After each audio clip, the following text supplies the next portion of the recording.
राजा भैया के प्रयास से 100 जल्दी आया, इनके हम आभारी रहेंगे। वो राजा के बस की बात थी कि डेड बॉडी यहाँ तक आई जी। ज्योतिरादित्य सिंधिया साहब से माननीय राजा भैया जी ने बात किया और दिनेश भाटिया साहब को वहाँ पर भेजे। तब फिर दोबारा रात में 2 बजे यहाँ पर इनकी शव आ पाई, पार्थिव शरीर इनका आ पाया।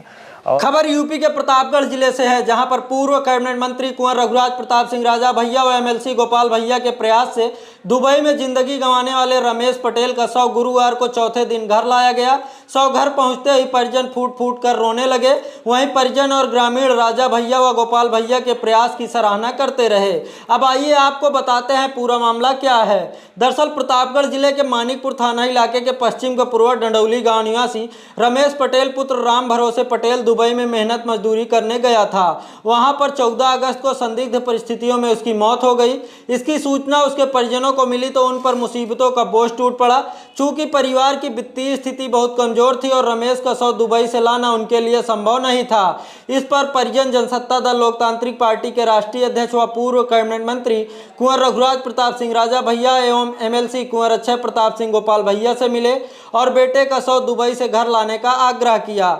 मामले को गंभीरता से लेते हुए राजा भैया व गोपाल भैया ने तत्काल प्रतिनिधि हरिओम शंकर श्रीवास्तव एवं जिला पंचायत सदस्य विनोद पटेल को मृतक के घर भेजकर हर संभव मदद का भरोसा दिलाया। साथ ही दुबई दूतावास से संपर्क कर रमेश का शव वापस लाने की कागजी प्रक्रिया शुरू कराई। कागजी प्रक्रिया पूरी होने के बाद बुधवार की देर शाम रमेश का शव लखनऊ एयरपोर्ट पहुंचा। वहां राजा भैया व गोपाल भैया के निर्देश पर पहले से ही मौजूद जिला पंचायत अध्यक्ष पति कुलदीप पटेल व जिला पंचायत सदस्य विनोद पटेल शव सुपुर्दगी में लेकर गुरुवार की भोर मृतक के घर पहुंचे, जहां पर ताबूत में बंद बेटे का शव देख परिजन दहाड़े मारकर रो पड़े। रोते बिलखते परिजनों ने कहा कि राजा भैया व गोपाल भैया के प्रयासों से ही अपने बेटे का अंतिम बार चेहरा देख सके हैं। सुनिए क्या कुछ कहा है मृतक के बहनोई ने। उसके बाद आपको सुनाते हैं जनसत्ता दल के राष्ट्रीय महासचिव डॉक्टर के.एन. ओझा व मीडिया प्रभारी जिला पंचायत सदस्य विनोद पटेल को।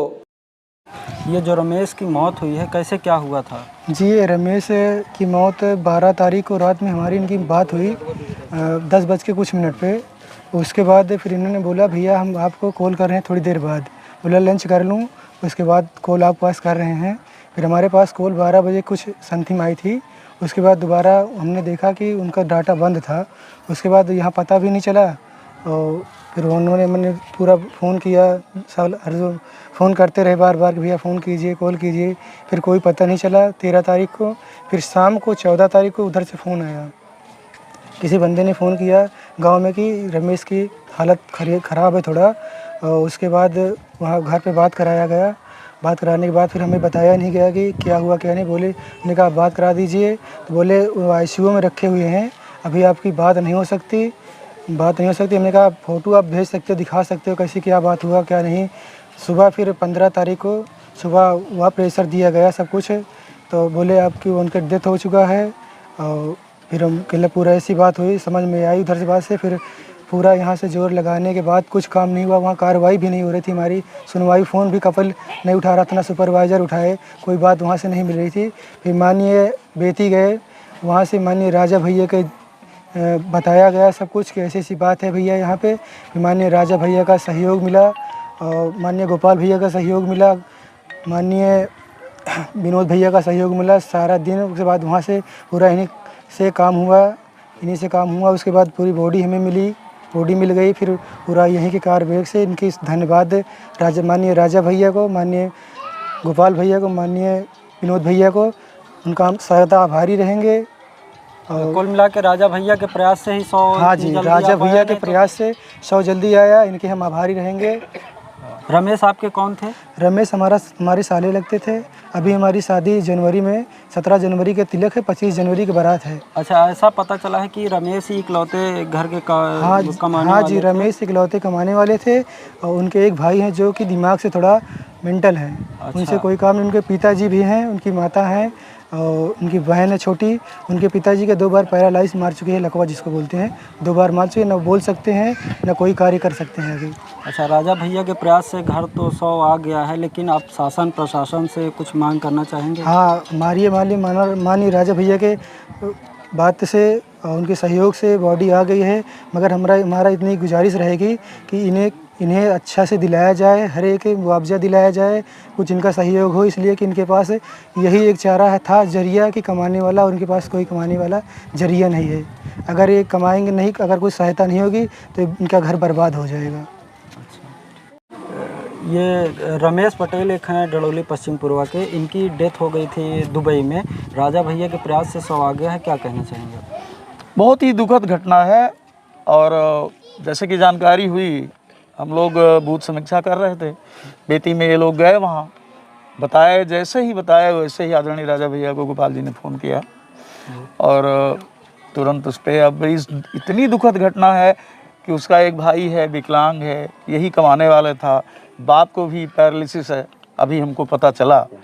उसका भी इलाज आदरणीय राजा भैया पूरा करवा देंगे, वो तो अलग बात है, लेकिन उसकी पूर्ति नहीं की जाएगी ना। मान लीजिए उसके परिवार को तो देखेंगे, लेकिन जो बच्चा चला गया और होनहार लड़का था, चला आया होता बेचारा। अभी बता रहे हैं लोग कि बहन की शादी थी तो सोचा महीने 2 महीने और कुछ कमा लें, तो ये लोग बेचारे मजदूर टाइप के आदमी हैं, कमा करके खाते हैं।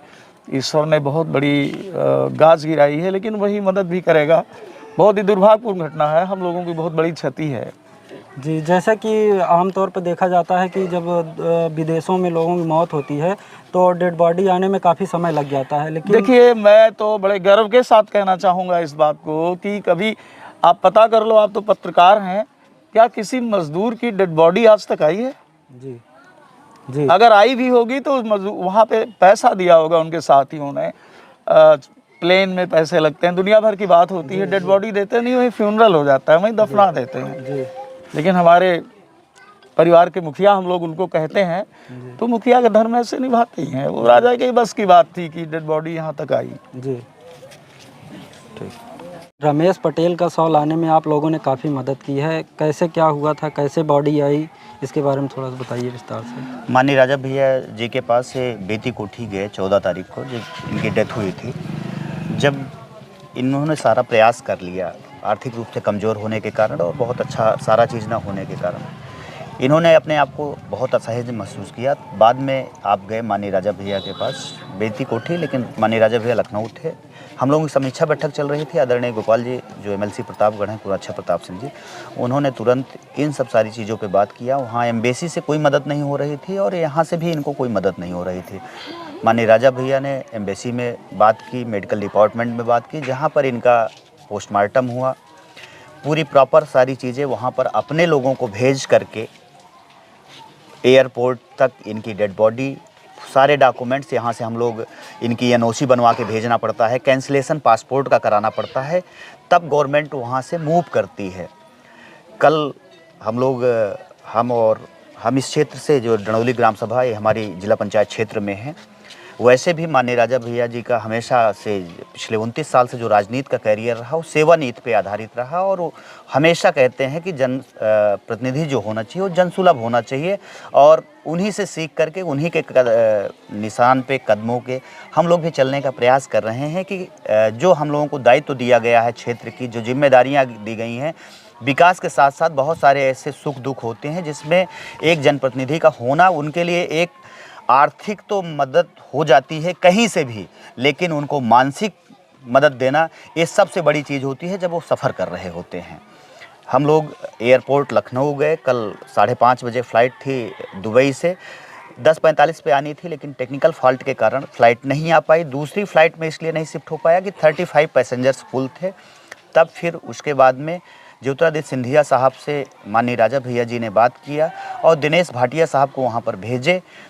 तब फिर दोबारा रात में 2 बजे यहाँ पर इनकी शव आ पाई, पार्थिव शरीर इनका आ पाया, और हम लोग वहाँ से लगभग 3:45 बजे निकले। और ज़िले के प्रथम नागरिक प्रतिनिधि कुलदीप पटेल जी भी लगातार रहे। माननीय राजा भैया जी दिल्ली जाते जाते हम लोगों को बहुत बढ़िया से सहेज के गए कि सारी चीज़ें करते रहे, और यहाँ से लेकर के राष्ट्रीय स्तर तक हमारे पार्टी के सारे कार्यकर्ता बहुत अच्छे से किए।